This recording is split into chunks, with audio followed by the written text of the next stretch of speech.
Yeah, it's we're really excited. You know, it was a very long process to get this record together, and there's been a big build up to this moment now. So it's going to be, there's so much work that goes into it. It's going to be really cool to get the music out there, and I can't wait for a lot of these songs to be released. I mean, some of the singles are out, but some of these songs on this record, the kind of the more subtle ones, the ones that aren't necessarily like a single or that good for radio, are some of our favorite songs. So we're really excited to get those ones out and hear the response from people. Yeah, you know? totally.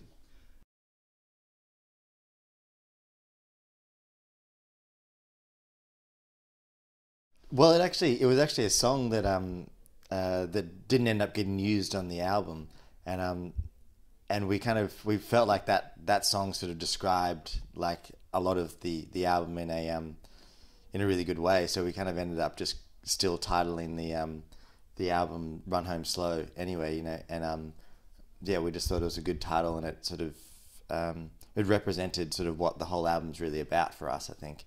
And, yeah, the last few years of touring and, you know, being away from home and, you know, us wanting, you know, the mind sort of thinking about going home, so we're always sort of headed towards home, but yeah, we're running home, but slowly. And it's there's a cool line in this where it's actually a cool Phoebe Bridgers song, which I'm a real fan of Phoebe Bridgers. She's a folk singer, but and she's got this song talking about tour life and being in music, where she says, the chorus of this song is, I'm never anywhere I go. When I'm there, I'm never there long enough to know. Yeah. So it's this kind of idea that it's sort of, it's living a kind of a life of never really being present and sort of feeling like you're having a loss of community because you're always on the road. And a lot of the songs are about that, you know. So it's Run Home Slow is like, you're sort of, are you ever going to be there, or where is home? And there's a lot of that is, I guess, the subject matter of a lot of the album.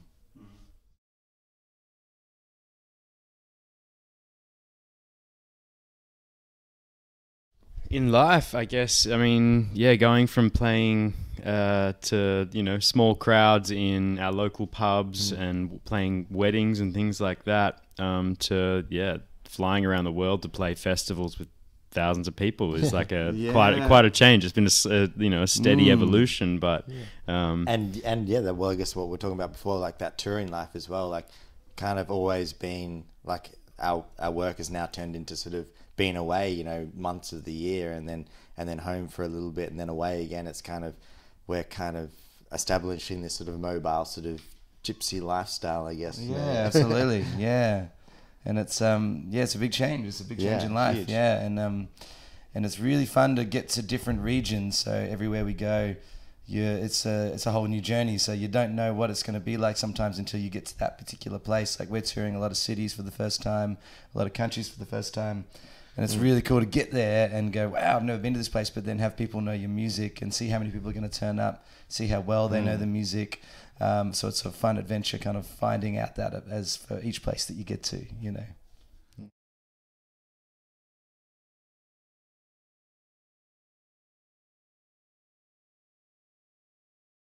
Well, it's just, yeah, we've kind of we jumped in the deep end really, and we're sort of now we're taking up this sort of touring road, giving up our old jobs, I guess, and then we're trying to adjust, you know, adjust our family lives and adjust our sort of social lives back at home to sort of to fit in this this sort of being away all the time. So it's a struggle, but I think we're getting better at it. We're starting to manage it. We're starting to kind of figure out how to do it sustainably, I guess. Totally. And the funny thing is about music is you never really decide to do it. It's not like you turn over one day and say, oh, you know what, we're going to be touring musicians. It's kind of it's like it gets thrown on you. You never get like a choice of saying, I'm going to change my career and we're going to go touring now. It's kind of like you have some music that has some success, and then you have to follow it up with things, you know, you have to follow it up with touring, and it's like, you know... we don't have to, I guess, but we because it's our dream and because it's our passion, we're like, yes, we've got to take this opportunity. You know? Yeah, but it's sort of,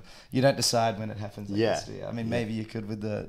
It's a very slow process. It's constantly growing and it's constantly changing, so... Yeah. And for us, it ticked away for, 12 years, 15 years, we were playing for so long and just doing the same things around our local area. And then it's like, bang, here's an opportunity to go tour the world. should we take it? Yes, like I guess we do. And then I guess our partners are like, okay, well, yeah, you've got to do this, but it's kind of, you know, it's hard, you know, it's hard to kind of It's all consuming. Yeah. Consuming. Yeah. Yeah.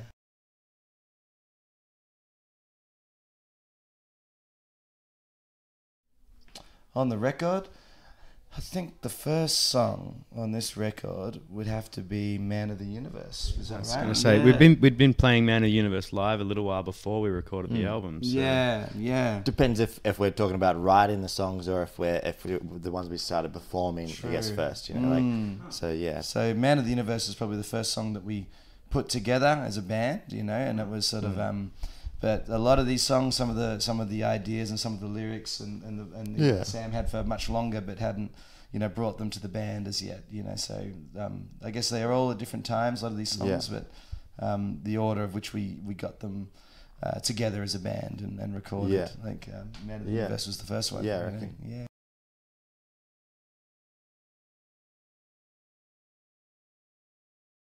We do. I mean, I think we all feel the same way on this. We don't have particular favorites, but in their own, for me, I have my ones that are, you know, my favorite song to play live, or you know, the favorite song that we, you know, the actual recording, one of the favorite recordings, and then there's different things that I love about each song, and I go through stages where I'm really enjoying this particular song at a time, and then I move from other ones, but it's kind of like trying to pick your favorite child, really. So we've got 11 children, and you know, like, you know, you got to pick your favorite one. And it's kind of they're all special in their own different ways, you know. Like, so.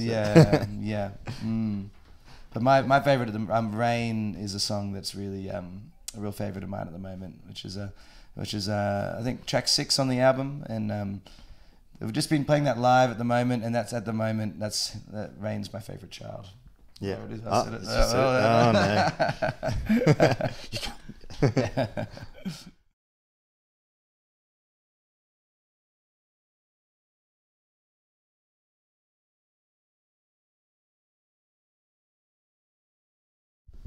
I think we all just grew up listening to music from that era because our parents, that's what the record collection that they had, and sifting through music from then, but it just has a certain feel and sound to it that captured our imaginations, I think. Yeah, I think there's a lot to the whole production of those old recordings as well that ties a lot into what we like to do and doing things in like that old analog way, you know.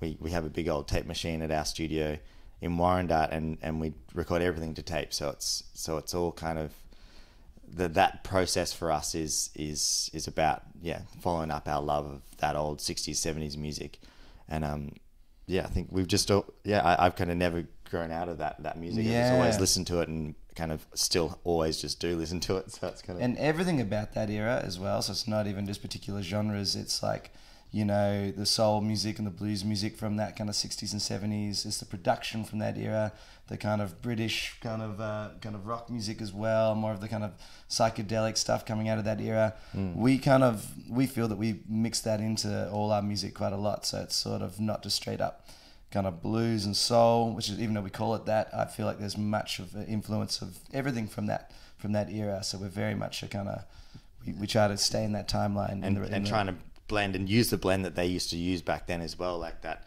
bringing in, you know, sort of what Duane Allman playing with Wilson Pickett sort of thing, you know, like that. Perfect example. That sort of yeah. You know, that world doing Hey Jude, so doing like, you know, a Beatles cover, playing like a soul singer with a southern rock guitarist, you know, and then playing a Beatles song, you know. It's like it's this mesh of all this music and all this culture all kind of, you know, pushed together. And I think that movement for us is just we just can't go past it. So our music sort of represents a lot in that way, I think. Yeah, it's an interesting thing when you think of it like that as well. And even being an Australian band coming from a place that is a big mixture of cultures, and particularly Melbourne where we live, it's just a massive multicultural city, and it is a big melting pot of different kind of cultures all blending the music together and creating this kind of stuff. So it's sort of I think it's a good example to think of our music that way. It's a big mixture of different influences from, you know, but from the 60s and 70s. Yeah.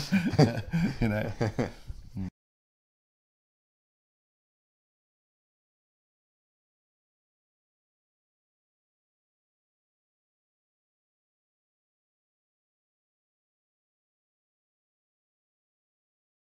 Yeah, so it was definitely a connection just through record labels. You know, here we're here in Germany, and Intego was a big part of making a lot of these connections with people like Paul and making that connection with Paul Butler.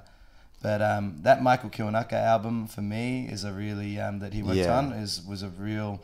As soon as I listened, I found out he did that record. That was the real favorite of all of ours, I think. Yeah, we're huge fans of that. And the production on that is incredible, and we're big fans of St. Paul and the Broken Bones, and just the exact that kind of production, and we felt that was just beautiful. And then as soon as we got chatting to Paul, we realized he had the very, very similar kind of thoughts about the processes for recording, how we make music. We just really aligned with him. He was on the same page in production ideas. So and his taste of music as well. He just, kept bringing up references, and we're like, wow, this is amazing. Yeah, and a really, really great guy to work with, and really, really, really helped through the process. So we really loved Paul through that. He was great.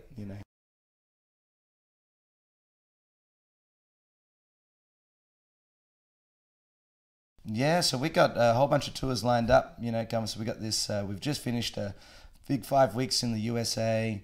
We're here in Europe and UK for maybe 3 weeks. Then we're playing a couple of festivals over here. So we're doing, Sacred Grounds Festival. In the UK, we're doing Citadel Festival and one more there that I can't remember. It's a few more festivals, which is great. Yeah. And then we're going straight home to Australia, and we're going straight to a festival in Byron Bay called Splendour in the Grass, which is a really exciting one for us because that's sort of something we've always grown up around and seen a lot of bands play at this festival. So it's going to be a great festival to get to. And then we're coming back to Europe in September, really. So we're only going home for maybe a month.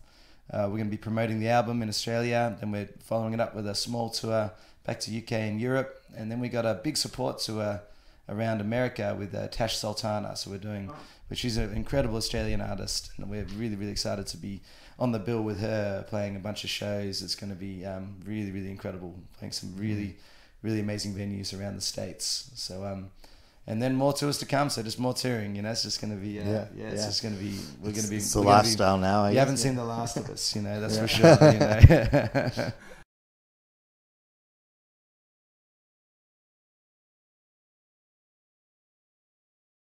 Chris is a lovely, lovely guy, and he grew up in a similar area to us, so in the same area, and quite independently, I think, found our music. So someone from his home sent the music across, and he's always just been a big fan of the Teskey Brothers tunes, and he's been really, really great at always promoting things for us, and he's come to a lot of the shows and come and says hi and invited us out to many great things around in Hollywood and stuff. So he's it's an amazing thing, So but really just he loves the tunes, and they're a really good bunch, all those actors. So yeah, it's a funny thing.